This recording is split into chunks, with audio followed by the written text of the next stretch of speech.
On the evening of February 24th, 2026, inside the United States Capitol, President Donald Trump delivered the longest State of the Union address in American history, a marathon speech that lasted nearly 1 hour and 50 minutes. This wasn't just a routine review of the nation's condition, it was a vision for America's future, interwoven with celebration, controversy, and political tension. Here are several moments from his evening in the spotlight, speaking to a sharply divided Congress and an audience of tens of millions of Americans. From the very first word, Trump set the tone. He described the nation as entering a global age, a country reborn stronger, more prosperous, and more secure than ever before. For Trump, this speech was not merely a report, it was a declaration of victory. 5 months from now, our country will celebrate an epic milestone in American history, the 250th anniversary of our glorious American independence. This July 4th, we will mark 2.5 centuries of liberty and triumph, progress and freedom in the most incredible and exceptional nation ever to exist on the face of the earth. And you've seen nothing yet. We're going to do better and better and better. This is the golden age of America. A large section of the speech centered on the economy. Trump claimed record job creation, rising wages, and a booming stock market. An economy, he insisted, was the envy of the world. He repeatedly told Americans, "We are winning again," casting his economic agenda as a historic turnaround. I spoke in this chamber 12 months ago. I had just inherited a nation in crisis with a stagnant economy, inflation at record levels, a wide open border, horrendous recruitment for military and police, rampant crime at home, and wars and chaos all over the world. But tonight, after just 1 year, I can say with dignity and pride that we have achieved a transformation like no one has ever seen before, and a turnaround for the ages. It is indeed a turnaround for the ages. Inflation is plummeting. Incomes are rising fast. The roaring economy is roaring like never before. And our enemies are scared. Our military and police are stacked. And America is respected again, perhaps like never before. Immigration became one of the most dramatic portions of the address. Trump declared that in the past 9 months, 0 illegal entries had been allowed into the United States, a show of border enforcement strength that drew both praise and a sharp criticism. After 4 years in which millions and millions of illegal aliens poured across our borders, totally unvetted and unchecked, we now have the strongest and most secure border in American history by far. In the past 9 months, 0 illegal aliens have been admitted to the United States. But we will always allow people to come in legally, people that will love our country and will work hard to maintain our country. Of deadly fentanyl across our border is down by a record 56% in 1 year. And last year, the murder rate saw its single largest decline in recorded history. This is the biggest decline, think of it, in recorded history, the lowest number in over 125 years. Among the more unifying moments, the president paused to honor American achievers. He invited the U.S. men's Olympic hockey team, fresh off their gold medal victory, into the chamber, promising the Presidential Medal of Freedom to their star goalie. This display of national pride was one of the night's most memorable visual moments.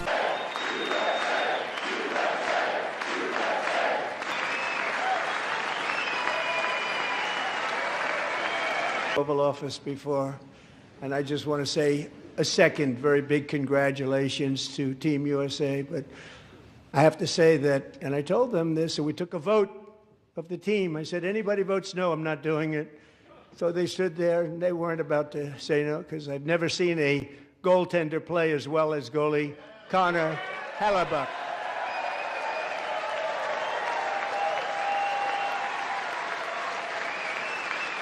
Think of it, 46 shots on goal, and I asked him, the one shot, the one where you put your stick in the back and it hit the neck of your stick and bounced off, do you practice that, or was that a little lucky? He refused to answer that question. But I just want to tell you that the members of this great hockey squad will be very happy to hear, based on their vote and my vote, and in this case my vote was more important, that I will soon be presenting Connor with our highest civilian honor, which we will be given and which has been given to many athletes over the years. But when I say many, not too many, like 12, it's called the highest civilian honor in our country, the Presidential Medal of Freedom. The address also paid homage to U.S. military valor. Trump honored veterans, including a 100-year-old World War II hero, and praised the men and women who served, weaving personal stories into broader fabric of national strength.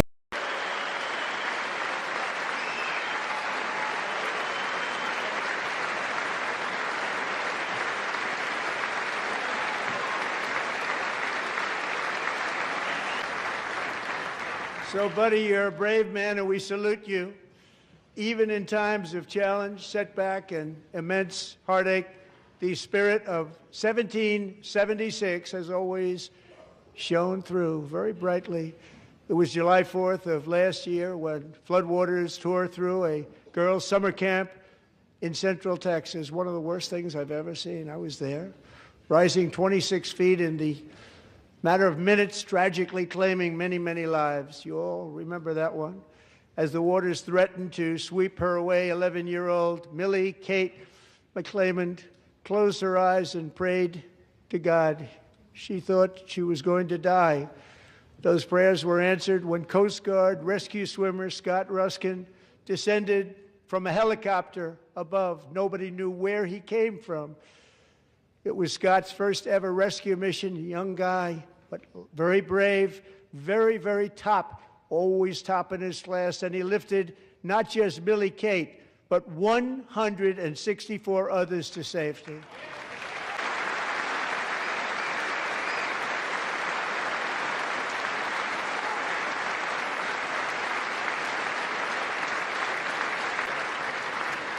People watched Scott from a distance, and they couldn't believe what they were seeing. The winds were blowing, the rain was pouring, everything was going, and that rapid water, nobody's ever seen anything like it. They said, wow, that's something. Tonight, Scott and Millie Kate are here together, reunited for the very first time. Thank you, Scott, Millie Kate.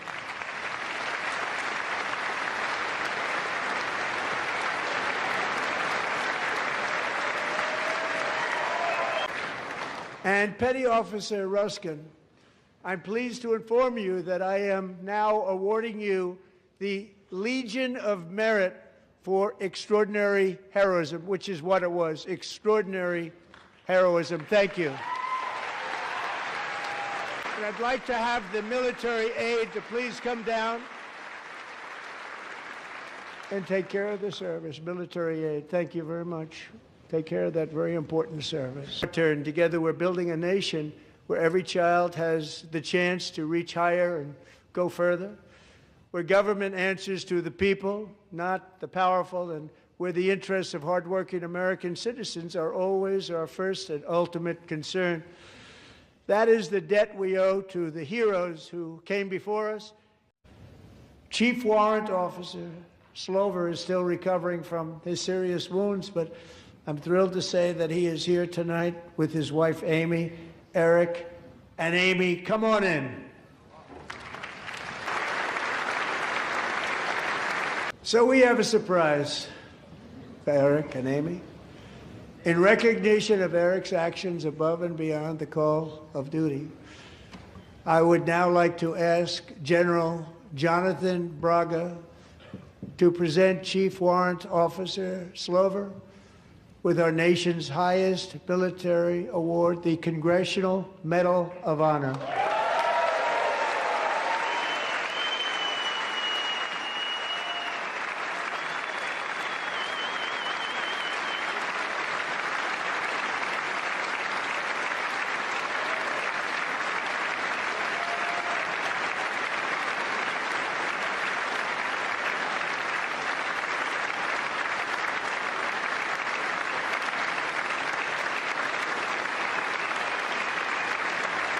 Well, thank you very much, Eric and Amy. Great to get to know you. There is one last living legend to honor before we go. He is one more heroic American aviator, Navy fighter pilot. Royce Williams served in World War II, Korea, Vietnam, flying more than 220 missions. In the skies over Korea in 1952, Royce was in the dogfight of a lifetime, legendary dogfight. Flying through blizzard conditions, his squadron was ambushed by 7 Soviet fighter planes. It was his first aerial combat of the war, and despite being massively outnumbered and outgunned, Royce led the takedown of 4 enemy jets and almost destroyed the others, vanquishing his adversaries while taking 263 bullets to his own plane and being seriously hurt. His story was secret for over 50 years. He didn't even want to tell his wife, but the legend grew and grew. But tonight, at 100 years old, this brave Navy captain is finally getting the recognition he deserves. He was a legend long before this evening. Royce, please stand up, and I will ask the First Lady of the United States to present Captain Royce Williams with his Congressional Medal of Honor.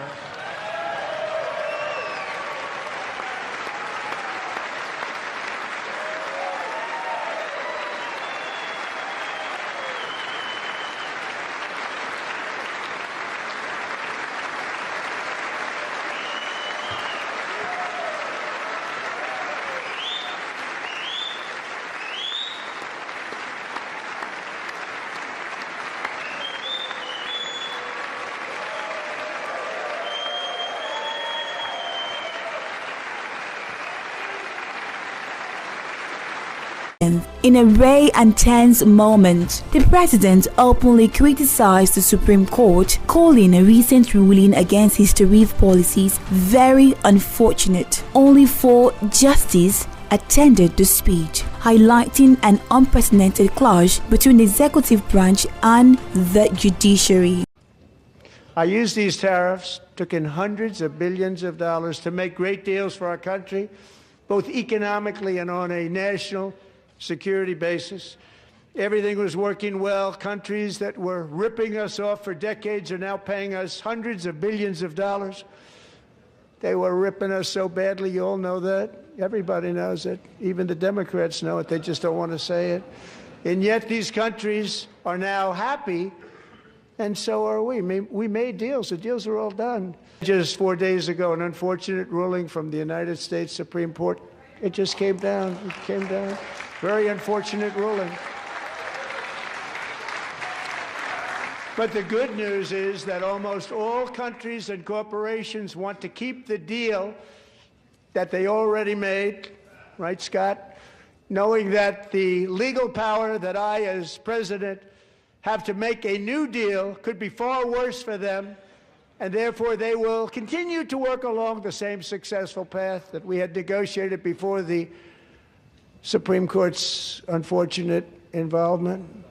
So despite the disappointing ruling, these powerful country-saving, it's saving our country, the kind of money we're taking in, peace-protecting, they're a little more complex, but they're actually probably better, leading to a solution that will be even stronger than before. Congressional action will not be necessary. It's already time-tested and approved.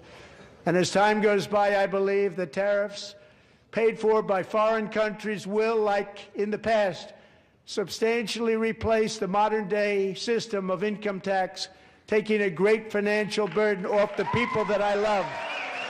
The mood in the chamber fluctuated dramatically. Trump's hotline rhetoric sparked vocal response from Democratic lawmakers. One lawmaker shouted accusations during the speech, while others staged walks out or held protest signs. These interactions underscored the deep political divisions defining contemporary America. Many Democrats chose symbolic resistance over applause. Dozens remained seated during key portions of the speech, and some members marched out entirely. This scene of the chamber standing while the other half stayed still became a stark visual metaphor for national polarization. You should be ashamed of yourself not standing up. You should be ashamed of yourself. That is why I'm also asking you to end deadly sanctuary cities that protect the criminals and enact serious penalties for public officials who block the removal of criminal aliens. In many cases, drug lords, murderers all over our country, they're blocking the removal of these people out of our country, and you should be ashamed of yourself.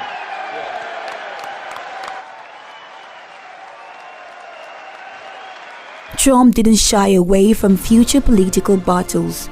A significant portion of his address focused on election integrity, including proposals for strict voter ID laws and renewed claims of past election fraud, setting the stage for the looming 2026 midterm battle. As we ensure that all Americans can profit from a rising stock market, let's also ensure that members of Congress cannot corruptly profit from using insider information.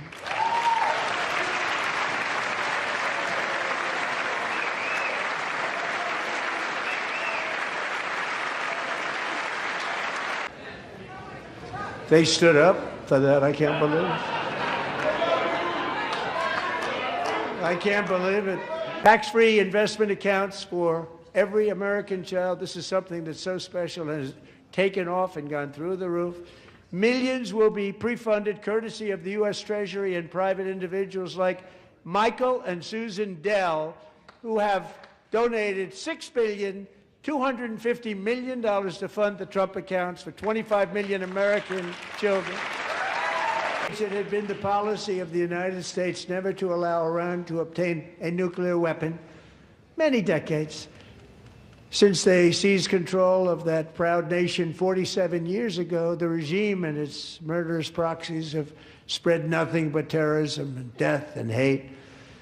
They've killed and maimed thousands of American service members and hundreds of thousands and even millions of people with what's called roadside bombs. They were the kings of the roadside bomb. They've killed at least, it looks like, 32,000 protesters, 32,000 protesters in their own country. Some terrible people. They've already developed missiles that can threaten Europe and our bases overseas, and they're working to build missiles that will soon reach the United States of America. After Midnight Hammer, they were warned to make no future attempts to rebuild their weapons program, and in particular, nuclear weapons. Yet they continue, starting it all over. We wiped it out, and they want to start all over again, and are at this moment again pursuing their sinister ambitions. We are in negotiations with them. They want to make a deal, but we haven't heard those secret words. We will never have a nuclear weapon. My preference is to solve this problem through diplomacy. But one thing is certain, I will never allow the world's #1 sponsor of terror, which they are by far, to have a nuclear weapon. Can't let that happen. Speech drew to a close. Trump reiterated a theme central to his presidency: American exceptionalism. He celebrated the nation's heritage, looked towards its 250th anniversary, and framed his administration's action as part of a long arc of American success and destiny. No nation should ever doubt America's resolve. We have the most powerful military on earth. I rebuilt the military in my first term. We're going to continue to do so. also, we just approved a $1 trillion budget. We have no choice. We have to be strong because hopefully we will seldom have to use this great power that we built together. It's really called Peace Through Strength, and it's been very, very effective. That's all we have for you today on the State of Union address given by President Donald Trump.